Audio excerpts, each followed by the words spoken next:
Obviously, with a arrhythmia or a dysrhythmia, something's not right.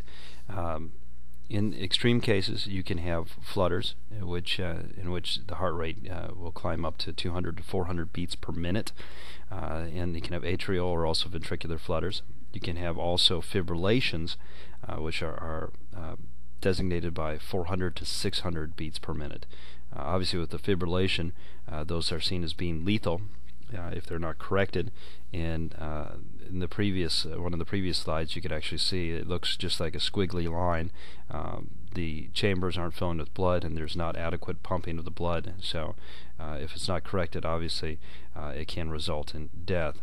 The heart beats so quickly that it doesn't allow for adequate filling. A soldier's heart is called a paroxysmal tachycardia, and it comes on as quickly as it goes away. It's very mysterious. There's also neurasthenic types of tachycardias, which is a proximal tachycardia, but it has a cortical factor, usually damage to the nervous system. And sometimes with tachycardias, classified as heart rates, resting heart rates above 100 beats per minute. Sometimes they can be brought on by stress, emotions, for instance. Pregnancy can sometimes lead to an increase in heart rate.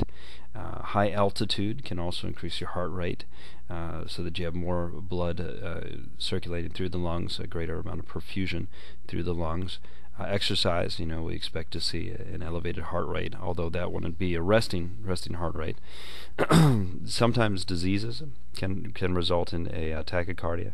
You can have a proximal tachycardia, once again, transient, comes and goes, where you have an elevated heart rate, 150 beats per minute. You can also sometimes have a lack of vagal tone, which would decrease the heart rate, and that can cause your heart rate to increase or elevate as well. The accelerator center, the cardiac accelerator center in the medulla oblongata, sends impulses down through the vagus, and what this does is it slows the heart rate down. And with a lack of stimulation from the vagus, that can result in an increased heart rate as well. Bradycardia is a heart rate as defined as less than 60 beats per minute. Most well-trained athletes are bradycardiacs. They have a low heart rate. Lance Armstrong, the cyclist, for instance, is reported to have a heart rate between 32 to 34 beats per minute. 72 is your average. As men get older, women typically have a lower heart rate. So as people start to age, it's not uncommon for women to have a lower heart rate. Some of the disease states, a lower heart rate can sometimes be attributed to weakened muscles, infarctions, where areas of the heart die out because of lack of oxygen, and it causes the heart to be less effective. If there's a lot of fat around the heart, it can also affect the actual contraction of the heart. Or if the pericardium, the outer lining that surrounds the heart, fills with fluid, or if fluid builds up as a result of things like congestive heart failure, it can make the heart work harder and in turn slow down the actual heart rate. And next we're going to take a look at the cardiac cycle, and your book talks about this on page 738. One complete contraction and relaxation of the heart is what we call the cardiac cycle, and I have a animation on the Angel website that you can take a look at, a cardiac cycle that I did for you. But it's comprised of an atrial systole, atrial contraction, a atrial diastole, the relaxation, a ventricular systole, ventricular contraction, ventricular diastole, ventricular relaxation, and then the quiescent period, which is characterized by the filling of the actual ventricle. Now, during the quiescent period, all the chambers are relaxed, the pressure is decreased inside the actual ventricles, so this causes the AV valves to open, and blood naturally starts to flow into the ventricles.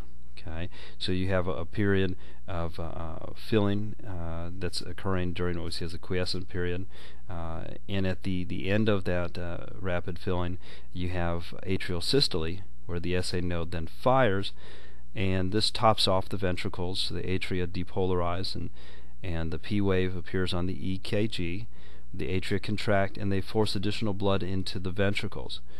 The ventricles now contain the end diastolic volume, a very important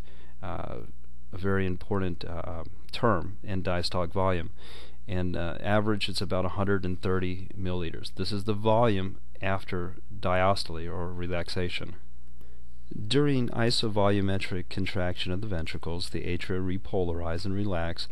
The ventricles start to depolarize, so the QRS complex is shown on the EKG.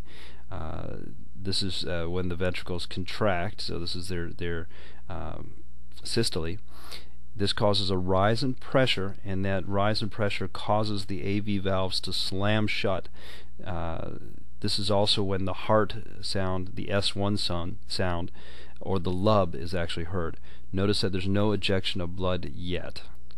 As the pressure starts to rise onto the AV valves, causing them to slam shut, the pressure then causes the semilunar valves, which are one-way valves, to open, and this in turn causes the rapid ejection of blood out through, respectively, the pulmonic semilunar valve and also the aortic semilunar valve. You have a reduced ejection of blood as the pressure starts to decrease, and the stroke volume, the amount of blood that is ejected, another double word score for you, is about 70 milliliters. Now, we can measure the ejection fraction and the efficiency of the heart by taking the stroke volume and dividing it by the end diastolic volume. So that 70 by 30 at rest gives you about 54% as far as an ejection fraction. But during vigorous exercise, this number can climb as high as 90%, okay, which shows you that the heart can become a lot more efficient and get more blood out during vigorous exercise. Of course, in a diseased heart, it can be less than 50 because the heart is losing a lot of that efficiency. The end systolic volume, very important, is the amount of blood that's left in the heart after the ejection. This picture, which is also shown on page 739 of your text, it just simply shows that, and when you have that ventricular ejection, the pressure rises, causing the semilunar valves to open, but when the blood leaves the ventricles, then the pressure inside the ventricles drops, and that in turn causes your AV valves to also open. So that's all this picture is actually showing. Now, during the isovolumetric relaxation of the ventricles, when the ventricles are repolarizing, the T wave appears. This is when potassium is being released and causing the repolarizations and the relaxation. The ventricles start to expand.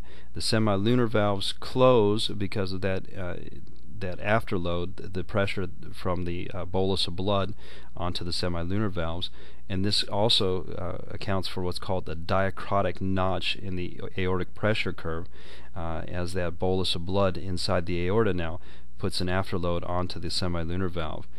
The AV valves remain closed, and the ventricles expand because of the lack of blood, but do not fill, and this is what we hear as the dub or the S2 sound.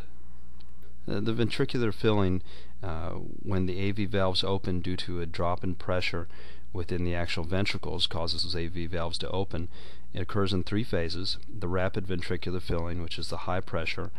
Blood has come back from the superior and inferior vena cava into the right atria, or from the pulmonary veins into the left atria, and so now it's flowing in under high pressure. Diastasis, as the pressure starts to decrease, is a sustained lower pressure, followed by the contraction of the atria, that atrial systole, that tops off the actual ventricles. This is also, if you hear it, where you would hear the S3 sound. This illustration, also shown on page 739 of your textbook, shows you that decrease in pressure inside the actual ventricles after the blood has been forcibly ejected out. This causes your AV valves to open, and this starts the rapid filling that begins the quiescent period. And so this is just showing you what's happening with the drop in pressure. This last picture here, which is shown on page 739, figure 2014, is a wonderful picture to review.